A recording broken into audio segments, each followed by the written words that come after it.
All right, boys, we back once again.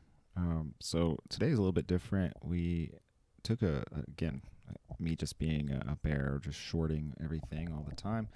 Uh, Yesterday was a little bit different on the shorts just because we were hitting up against the expected move lower here. Um, and then today, the expected moves were pretty balanced from where we opened. So it was a little bit different for me to essentially kind of assess which way we were going to go. I still had sort of a bearish bias.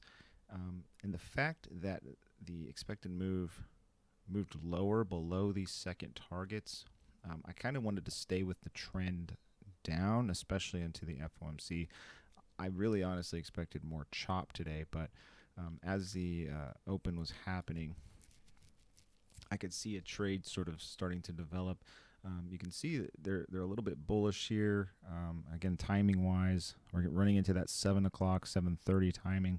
That's sort of like a kill zone timing where the trend is likely to shift. They're going to set some sort of order flow level here, and new volume is going to come in. You can kind of see the volume, the bullish volume, kind of dissipating a little bit into that 7 o'clock timing. So I'm actually going to be looking for another short setup here, and I think the downside, if it were to take place, is going to be you're going to have a lot more room essentially because that expected move is now below the second targets. If we go back even further here, let me just give you an example.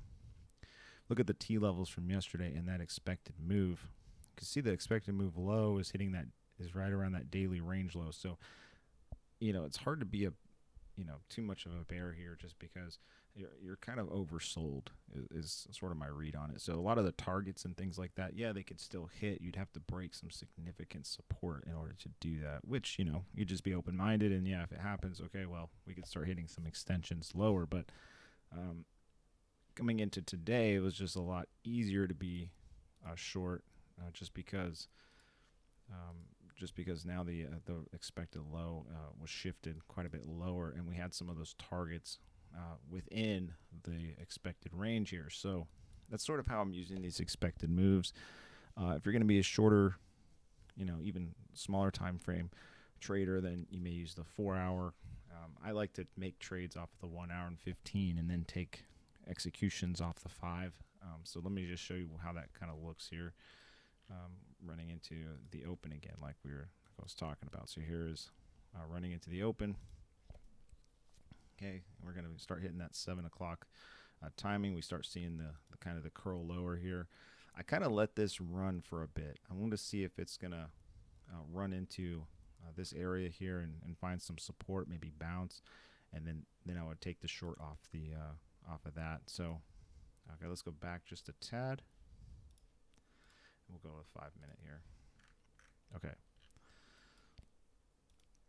So I let that kind of run down a little bit. You can kind of see where it hits that daily range low, and it wants to kind of mean revert back into the EMA band, and that's where I'm going to take the short because again, we're talking about a situation where basically it's all bear here.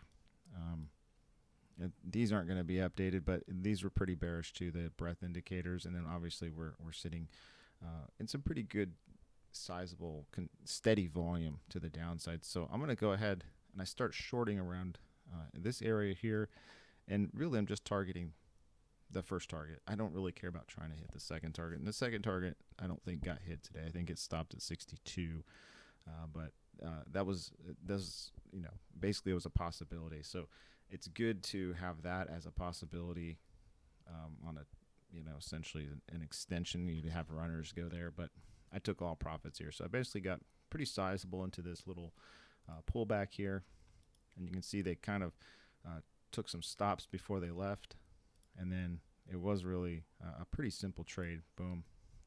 It was a pretty simple trade here from about, I think my average was about 92 by the time I got done shorting and kind of entering, and then scaling out. Scaled out here, and then scaled out the rest about right there. So pretty nice little 20-point trade or so, and then we were done for the day. I just ended up packing it up, and there were many more opportunities, but that was it. You could have taken the long side by the end of the day here.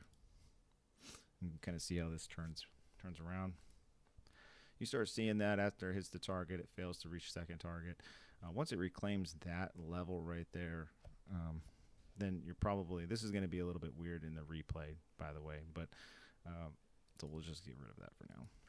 But then you can start looking maybe to play the long side again. But I didn't really want to risk the profits. I was already up $1,000 or so I didn't want to risk anything to the long side. And yeah, that was it for the day. And hopefully you liked it. If you want to check out T levels, link in the description. Remember to like and subscribe and comment. Peace.